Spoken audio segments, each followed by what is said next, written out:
A good Erev Shabbos, Parshas Chukas. There's a fantastic idea that we could learn for all of us in our own personal lives from the Parah Aduma. Think about it. The Kohen who is the Mitaher, who's at the precipice of the heights of Kedusha and Tahara, when he sprinkles that Mechatos on the person who is at the depths of Tumah, that Kohen falls from the heights of Tahara into the depths of Tumah. And simultaneously, the person who is at the depths of Tumah is all of a sudden shot all the way high up to the precipice and heights of Tahara. How is it that at one point the Kohen falls while the person who is Tomei is elevated? And why? And I think that from the process of the Mechatos, we could learn a beautiful lesson. You see, v'hishlich b'toch sreifas hapora, the Kohen has to cast forth three things into that sreifas hapora. Number one is the Eitz Erez. The Erez is the tallest of trees, the highest of heights. Number two is the Azov. The Azov is a lowly growth. And number three is the Shni Solas. Now, if we think about it, the same three items are used by the Metzorah to be Matar the Metzorah. Why? It's to teach us that you're a Baal Gaiva. You're a person, you think you have wealth. You think you have intelligence. You think you have a beautiful family. You think you've made it. The Torah says, well, you're like that Azov.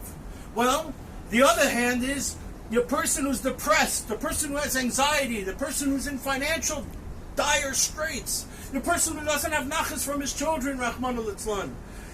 That person thinks, oh my gosh, I'm at the bottom. I've hit bottom. It's terrible. And you have the Shni Solas, which is the same Shni Solas that is used by the Star La'azazel when he's cast forth off the mountain to bring Tahara to Klal Yisrael. Why those three items? They're symbolic of a person who's at his heights, a person that is at his depths. And the Shni Solas, as we know, becomes white with the Sor HaMishtaleach.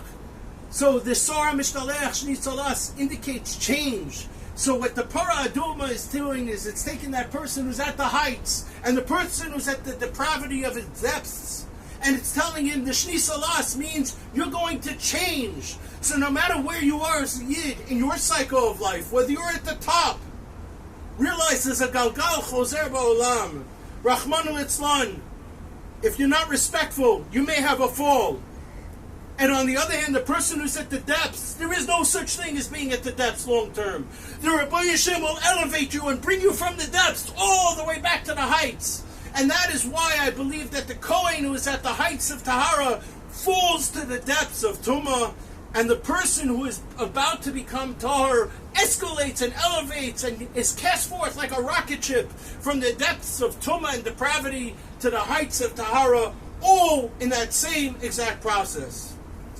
Our understanding of that will prevent us from falling into depression and depravity and being aggravated and having anxiety over financial losses and over those terrible situations and tests. We'll understand that it's all a test from the Rabbeinu Shalom.